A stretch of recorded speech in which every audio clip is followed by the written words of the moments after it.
Hello, everybody, and welcome to an absolutely gorgeous morning here in October. Mid-October, it's going to be 80 degrees today. Craziness, but I'll take it. I'll take every 80-degree day that we get from now till the end of the year, and this might be it. Hey, how many of you like the song On Eagle's Wings? If you do, pick up your Bibles right now and turn to Psalm 91, because that's what we're going to talk about. Psalm 91. Now, our lectionary reading for this week is only the second part of it, verses 9 through 16.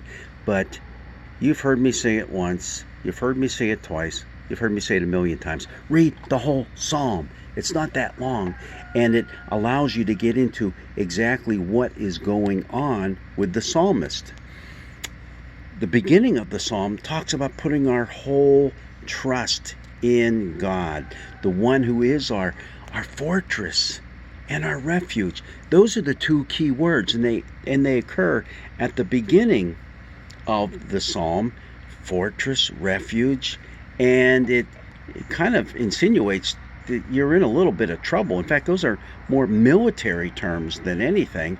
And then the word refuge and the word dwelling place show up at the beginning of our reading for this Sunday. Because you have made the Lord your refuge, the Most High your dwelling place, no evil shall befall you, no scourge come near your tent.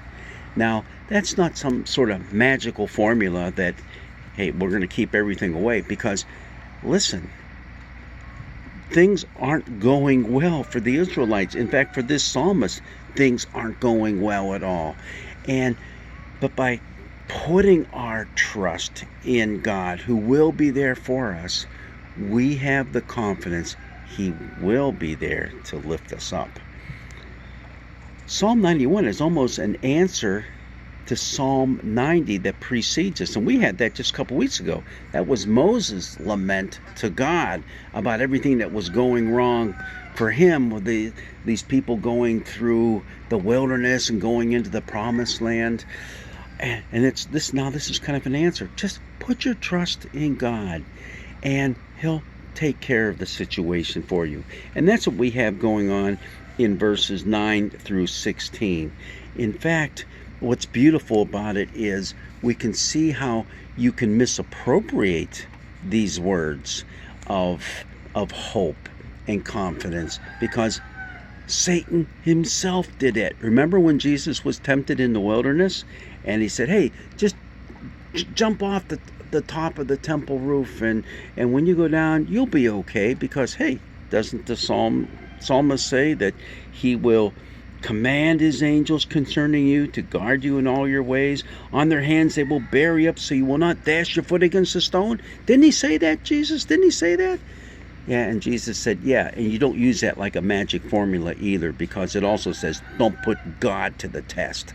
All right, that's getting ahead of the story. Let's stay back here in this time frame with this psalm, because it is a psalm of promise. And what you have going on is something rather unique at the very end of the psalm. Verses 14 through 16 are actually words of God speaking to the people, answering their cries for help. And that's kind of unique in the Psalms. That only happens a couple of times, and this is one of them. Those who love me, I will deliver. I will protect those who know my name.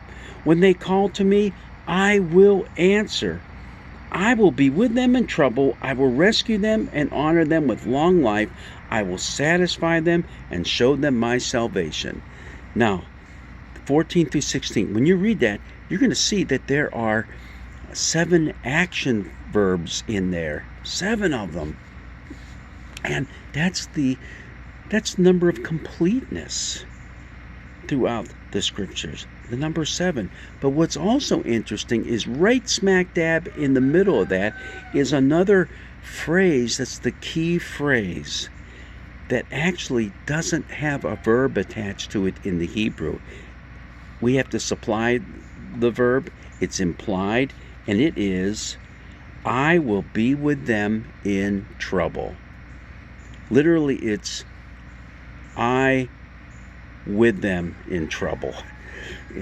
It's that I will be with them is implied when you look at everything else that's around it. I will protect. I will love them. I will deliver. I will answer. In the midst of our troubles, God will be with us. So this isn't an escape clause. It's a recognition that, pretty lousy, awful stuff can and does happen to us. But if we rely on God as our dwelling place, our place of refuge, yes, we will find the comfort and strength and protection that we need from Him. So it's a beautiful psalm. It's our psalm for this coming Sunday. And I like to think of it as the psalm that we have for this coming winter too. We can use a little bit of protection and refuge from the storms that are about to, come down upon us, at least those of us up here in Western New York, because we know what that's all about. Well, in the meantime, got some beautiful autumn weather. Go out, enjoy it, and God's blessings be with you.